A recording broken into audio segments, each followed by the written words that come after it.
आजच्या दिवशी 15 ऑगस्ट 1947 रोजी भारताला युनायटेड स्टेट ब्रिटिश यांच्यापासून काय मिळालेलं आहे? स्वातंत्र्य मिळालेलं आहे. 79 वर्षापूर्वी ब्रिटिशांची सत्ता या भारतामध्ये होती आणि सर्व काही त्यांच्या अंडर होतं आणि अनेक शूरवीरांनी या ठिकाणी प्राण दिले, अनेक सैनिक मृत्युमुखी पडले, तेव्हा आपल्या भारताला काय मिळालेलं आहे? आझादी मिळालेली आहे आणि आपण स्वतंत्र झालेलो आहोत. आमेन. Praise the lord. देवाला स्तुती असो. भौतिकरित्या आपण स्वतंत्र झालेलो आहोत. कशारित्या? भौतिकरित्या. पण आज प्रश्न हा आहे का आम्ही आत्मिकरित्या स्वातंत्र्य पावलेलो आहोत का? Praise the Lord. काय प्रश्न आहे? आज आम्ही आत्मिकरित्या स्वातंत्र्य पावलेले आहोत का? जसं अंडीने सुरुवातीला वचन सांगितलं का बायबलमध्ये दावीद राजा हा होता का त्याने खरोखर त्या स्वातंत्र्याचा काय केला? अनुभव केला. एवढा नाचला प्रभूच्या उपस्थितीमध्ये, एवढा नाचला परमेश्वराच्या कोशाजवळ का त्याला स्वतःच्या वस्त्राचा देखील त्याला काय पडला? विसर पडला. आणि काय केलं? परमेश्वराचा महिमा त्याने केला. Praise the Lord. आज आपण देखील परमेश्वराच्या राज्याप्रमाणे स्वातंत्र्य आहोत का? Praise the Lord. नंतर सिस्टरांनी वचन सांगितलं का सत्य तुम्हाला कळेल आणि सत्यच तुम्हाला काय करेल? बंधन मुक्त करेल.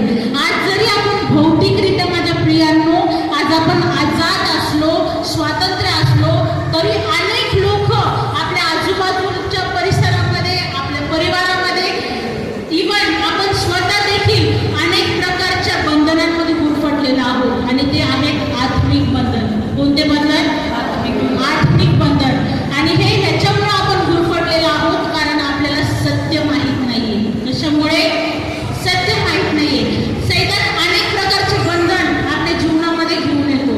मग ते शारीरिक असेल, ते फायनान्सच्या बाबतीमध्ये असेल, ते अनेक प्रकारचे आजार घेऊन येतो, अनेक प्रकारची परिस्थिती घेऊन येतो आणि आपण अशा प्रकारच्या बंधनामध्ये गुरफटलेलो आहोत. पण बायबलचं वचन आज आपल्याला सांगतं की सत्य तुम्हाला कळेल आणि सत्य काय करेल? तुम्हाला बंधन मुक्त करेल. आणि ते सत्य काय आहे माहिती? प्रभू येशू म्हणतो का मार्ग, सत्य आणि जीवन कोण आहे? मीच आहे. आणि जर आपण प्रभू येशू ख्रिस्ताला ओळखलं तर आपल्याला त्या बंधनातून मुक्तता मिळणार आहे. Praise the Lord.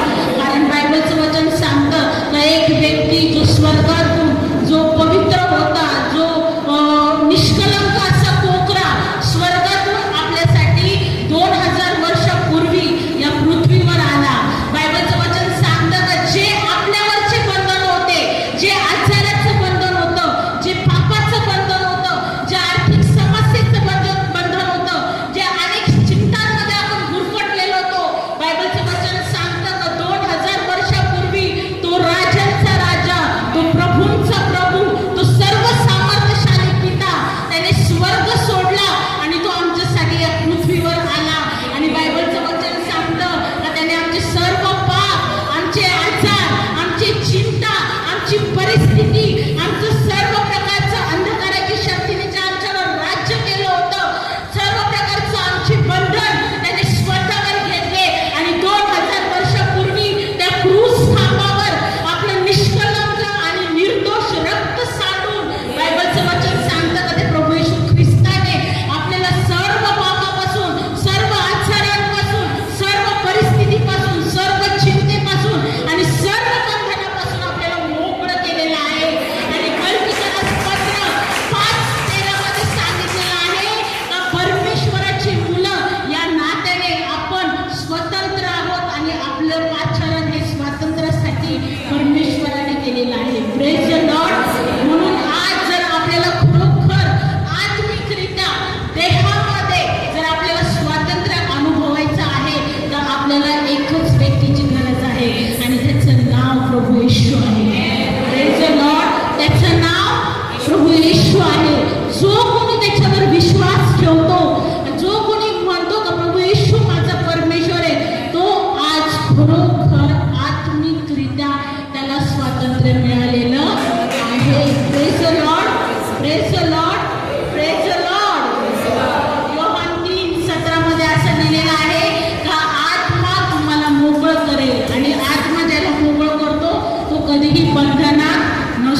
भौतिकरित्या ते स्वातंत्र्य झालेले आहेत, पण आज अनेक लोक आपल्या परिसरामध्ये, आपल्या राष्ट्रामध्ये, आपल्या भारतामध्ये, आपल्या महाराष्ट्रामध्ये अशी लोक आहेत ज्यांना अजून आत्मिकरित्या स्वातंत्र्य मिळालेलं नाही. किती जण माझ्यासोबत ॲग्री करतात? लोक आहेत का आत्मिकरित्या स्वतंत्र नाहीये का? कारण बायबलचं वचन सांगतं का या जगाच्या देवतांनी त्यांचे नेत्र काय केले आहेत? आंधळे केले आहेत. त्यांना काय केलं आहे?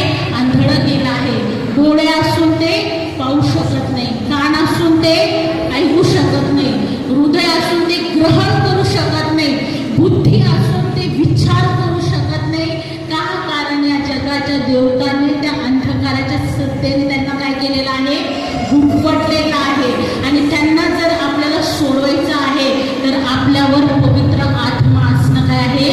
गरजेचं आहे. यशा 61 मध्ये असं लिहिलेलं आहे की परमेश्वराचा आत्मा माझ्यावर आलेला आहे, जे बंधनात आहेत त्यांना मुक्त करण्यासाठी, जे धरून नेलेले आहेत त्यांना सोडवण्यासाठी, आणि जे ठेचलेले आहेत त्यांना मलमपट्टी करण्यासाठी परमेश्वराने मला काय केलेलं आहे?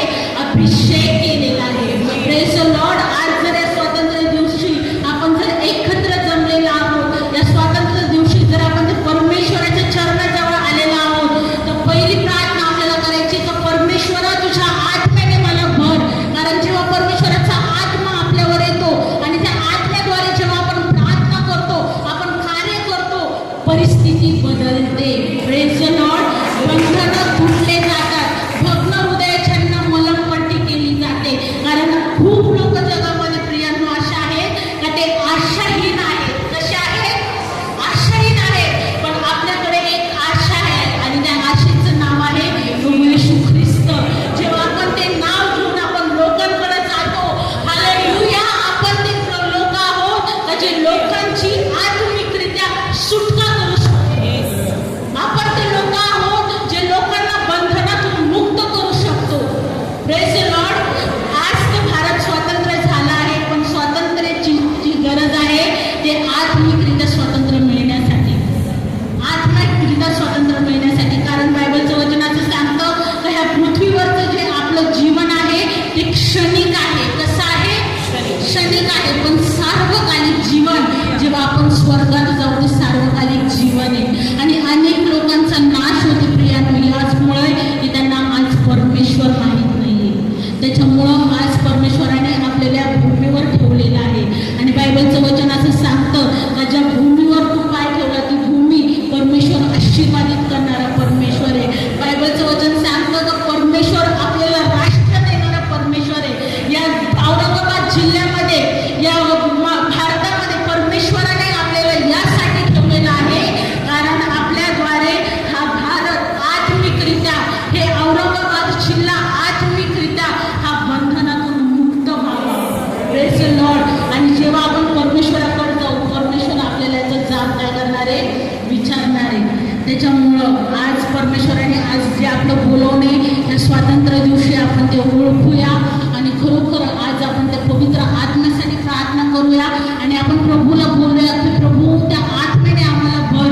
जो आत्मा लोकांना बंधनातून मुक्त करणार आहे, जो आत्मा धरून नेलेल्यांची सुटका करणार आहे, जो आत्मा हा भक्त हृदयाच्या लोकांना मलमपट्टी करणार आहे, त्या आत्म्याने आम्हाला भर आणि आम्हाला खरोखर त्या बंधनातून काय कर?